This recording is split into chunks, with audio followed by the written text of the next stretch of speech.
하나님께 먼저 기도드리겠습니다. 하나님 아버지 감사합니다. 오늘 저희들 하나님 앞으로 불러주셔서 감사합니다. 저희들에게 성령의 충만함을 주셔서 하나님의 말씀을 잘 전하고 잘 듣게 하옵소서. 지금 이 시간 하나님의 말씀의 은혜가 가득하게 하옵소서. 감사드리며 예수님의 이름으로 기도드립니다. 아멘. 심판이 눈앞에 있었지만 유다 백성은 알지 못했습니다. 하나님의 말씀을 믿지 않으니 울지도 못합니다. 그러니 하나님과 예레미야의 슬픔에 공감할 수 없었습니다. 하나님은 유다 백성을 대신하여 애곡하는 전문가를 부르게 하십니다. 고대 사회에서 애가는 죽은 자를 생각하며 부르는 슬픔의 노래였습니다.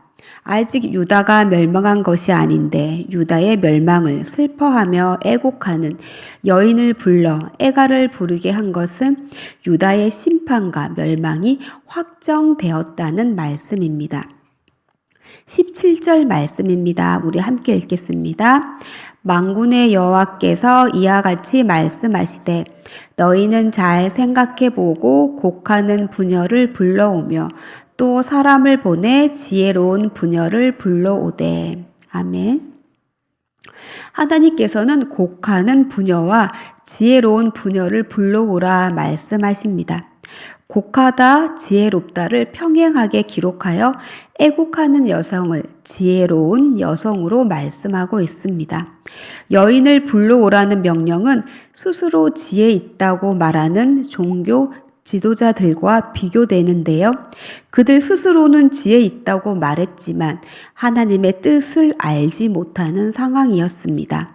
이에 하나님께서는 그들이 아니라 죽음을 맞이한 자를 위해 곡하는 여성이 지혜롭다 말씀하십니다.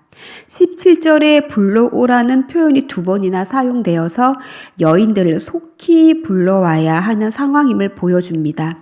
이어서 18절에서 빨리 와서 말씀하므로 서둘러 그녀들을 불러오도록 재촉하고 있습니다. 18절 말씀입니다. 그들로 빨리 와서 우리를 위하여 애곡하여 우리의 눈에서 눈물이 떨어지게 하며 우리 눈꺼풀에서 물이 쏟아지게 하라. 아멘. 하나님께서는 애곡하는 여인들을 부르게 하신 이유는 그녀들이 와서 슬픈 노래를 불러 유다 백성의 눈에서 눈물이 떨어지게 하고 유다 백성의 눈꺼풀에서 물이 쏟아지게 하기 위해서입니다. 눈에서 눈물, 눈꺼풀에서 물이 떨어진다는 말씀은 유다 백성이 흘리는 눈물이 큰 물을 이룰 것임을 보여주는 말씀입니다. 유다 백성의 눈물이 큰 눈물이 되는 이유는 19절에 나와 있습니다. 19절 말씀을 함께 읽겠습니다. 시작. 통곡하는 소리가 들리기를 우리가 아주 망하였구나. 우리가 크게 부끄러움을 당하였구나. 우리가 그 땅을 떠난 것은 그들이 우리 거처를 헐었음이로다 하미로다. 아멘. 애곡하는 여인의 소리에 인도된 듯 드디어 시온에서 통곡하는 소리가 들리기 시작합니다. 예루살렘에서 처음 들리는 소리는 우리가 망하였구나 라는 말씀입니다.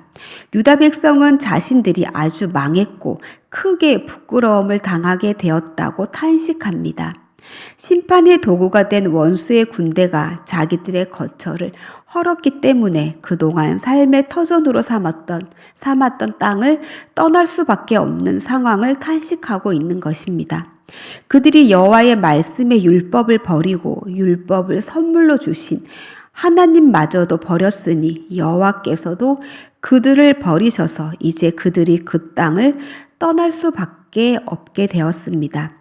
20절 말씀도 함께 읽겠습니다. 시작. 부녀들에게 여호와의 말씀을 들으라. 너희 귀에 그 입의 말씀을 받으라. 너희 딸들에게 애곡하게 하고 각기 이웃에게 슬픈 노래를 가르치라. 아멘. 17절에서 곡하는 여성을 불러오라고 말씀하신 하나님께서 지금 곡하는 부녀들에게 자신의 입에서 나오는 말씀을 들으라 명령하십니다. 하나님께서 부녀들에게 너희 딸들에게 애곡하는 것을 가르치며 더 나아가 이웃에게 슬픈 노래를 가르치라 말씀하십니다. 그 이유는 애곡하는 부녀만으로는 애곡을 다 할 수 없을 정도로 유다 땅에 죽음이 가득할 것을 의미합니다. 그들이 불러야 할 슬픈 노래의 내용은 21절에 나오고 있습니다. 함께 읽겠습니다. 무릇 사망이 우리 창문을 통하여 넘어 들어오며 우리 궁실에 들어오며 밖에서는 자녀들을 거리에서는 청년들을 멸절하려 하느니라. 아멘. 죽음이 창문을 통하여 넘어 들어온다는 것은 북방에서 오는 대적을 비유적으로 표현한 것입니다. 죽음이 일반 백성이 살고 있는 집의 창문을 넘어 들어왔고 왕족이 살고 있는 왕궁까지 들어왔습니다. 이 죽음은 거리와 광장을 다니며 어린아이들과 젊은이들까지 모두 죽이고 있습니다. 집이나 왕궁 같은 건물 안에서만 사람이 죽는 것이 아니라 건물 밖에서도 다음 시대를 이끌어 가야 할 젊은 세대까지 다 죽이고 있습니다. 희망이 완전히 사라져 버린 절망적인 상황입니다. 하나님께서 예레미야에게 너는 유다 백성에게 말하라 말씀하시는데요. 22절 말씀을 제가 읽겠습니다. 너는 이같이 말하라. 여호와의 말씀에 사람의 시체가 분토같이 들에 떨어질 것이며 추수하는 자의 뒤에 버려져 거두지 못한 곡식당같이 되리라 하셨느니라. 아멘. 유다 땅에 하나님의 심판이 임한 결과 사람의 시체가 거름같이 들에 떨어질 것인데 추수하는 자들이 미쳐 거두지 못한 까닭에 들에 버려진 곡식당같이 시체가 여기저기 방치될 것임을 말씀하십니다. 너무 많은 사람이 죽어서 정상적으로 매장되지 못한 시체들이 들판에 함부로 버려져 썩는 처참한 상황을 생생하게 묘사하고 있는 것입니다. 23절에서 하나님은 자랑해서는 안 될 세 가지를 말씀하시는데요. 지혜와 용맹과 부입니다. 23절 말씀을 함께 읽겠습니다. 여호와께서 이와 같이 말씀하시되 지혜로운 자는 자랑하지 말라. 용사는 그의 용맹을 자랑하지 말라. 부자는 그의 부함을 자랑하지 말라. 아멘. 하나님께서는 지혜로운 자는 자신의 지혜를, 용사는 자신의 힘을, 부자는 자신의 재물을 자랑하지 말라 말씀하십니다. 자랑하지 말라라는 말씀이 3번이나 반복해서 나와 이런 것들을 자랑하지 말라 강조하고 있는데요. 지혜와 힘과 재물은 사람이 끊임없이 추구했던 것들입니다. 하지만 여호와 하나님은 이런 것들을 자랑해서는 안 된다고 말씀하십니다. 지혜와 힘과 재물은 상대적인 것으로 다 사라질 것들이며 이런 것들은 다가올 심판날에 어느 누구도 건져내지 못하기 때문입니다. 이런 것들은 여호와 하나님을 올바로 믿고 하나님께로 나아가는 길에 방해가 되기 때문입니다. 그럼 무엇을 자랑해야 할까요? 24절 말씀을 함께 읽겠습니다. 자랑하는 자는 이것으로 자랑할지니 곧 명철하여 나를 아는 것과 나 여호와는 사랑과 정의와 공의를 땅에 행하는 자인 줄 깨닫는 것이라. 나는 이 일을 기뻐하노라. 여호와의 말씀이니라. 아멘. 지혜와 힘과 재물을 자랑하지 말고 그 대신 자랑해야 할 것은 명철하여 여호와 하나님을 아는 것을 자랑해야 합니다.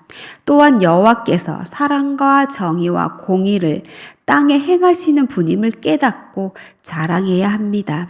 이것은 세상에 속한 것들과 이루는 것들을 여호와 하나님은 다른 무엇보다도 세상에 속한 것들보다 하나님은 다른 무엇보다도 이런 것들을 기뻐하십니다.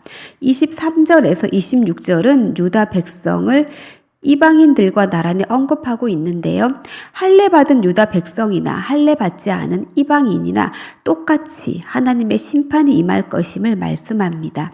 하나님 보시기에 유다 백성은 도덕적으로나 윤리적으로나 그들 주변의 이방인들과 전혀 다르지 않기 때문입니다. 그 까닭에 예레미야는 26절에서 유다 민족을 이방 민족들과 나란히 언급하고 있습니다. 유다 백성들은 몸에 할례를 행했으나 마음에는 할례를 받지 못한 자들이기 때문입니다. 유다 사람들은 헛된 것을 자랑으로 삼았는데요. 그 결과 그들은 비참한 상황을 맞이하게 되었습니다. 유다 백성은 하나님의 백성이라는 표시로 몸에 할례를 행했지만 하나님의 진노를 피할 수는 없었습니다. 하나님의 백성은 이 세상의 것들을 자랑으로 삼지 않습니다. 여호와가 누구시며 그분이 좋아하는 것이 무엇인지 아는 것이 진정한 자랑거리가 됩니다. 그것이 구원의 길이고 생명의 길이기 때문입니다. 하나님께서 우리에게 원하시는 것은 마음의 할례를 행하는 것입니다. 우리 마음이 할례를 받아 우리의 생각과 태도와 삶 전체가 여호와께서 원하시는 뜻대로 바뀌는 것입니다. 하나님을 아는 삶 그리고 그의 뜻을 올바로 분별하면서 하나님의 사랑과 정의와 공의를 자랑하며 실천하는 삶이야말로 하나님께서 기뻐하시는 삶입니다. 요한복음 17장 3절에서 영생은 곧 유일하신 참 하나님과 그가 보내신 자 예수 그리스도를 아는 것이다 말씀하십니다. 하나님의 백성은 날마다 하나님 말씀 앞으로 겸손히 나아가 말씀을 통해 하나님과 그의 아들 예수 그리스도를 알고 하나님의 사랑과 정의와 공의를 행하며 하나님만 자랑해야 합니다. 사도행전 17장 11절 말씀에 베레아에 있는 사람들은 데살로니가에 있는 사람들보다 더 너그러워서 간절한 마음으로 하나님의 말씀을 받고 이것이 그러한가 하여 날마다 성경을 상고했다 말씀하십니다. 베레아 사람들은 간절한 마음으로 하나님의 말씀을 받아들이며 그것을 확인하려고 날마다 성경을 연구하였습니다. 간절한 마음으로 날마다 하나님 말씀 앞으로 나아간 베레아 사람들처럼 저와 여러분도 날마다 하나님 말씀 앞으로 나아가야 합니다. 하나님의 말씀을 읽고 묵상함으로 하나님과 예수 그리스도를 알고 하나님의 뜻이 무엇인지 깨달아야 합니다. 그 깨달은 것을 실천하고 사랑과 정의와 공의를 행하시는 하나님만 자랑하고 의지해야 합니다. 그래서 하나님을 기쁘시게 하는 삶을 살아가야 합니다. 저와 여러분이 하나님의 말씀 앞으로 날마다 가까이 나아가 하나님을 알고 하나님의 뜻을 깨달아 실천하며 하나님만 자랑하여 하나님을 기쁘시게 하는 복된 삶 사시길 예수님의 이름으로 축복합니다. 아멘. 하나님께 기도드리겠습니다.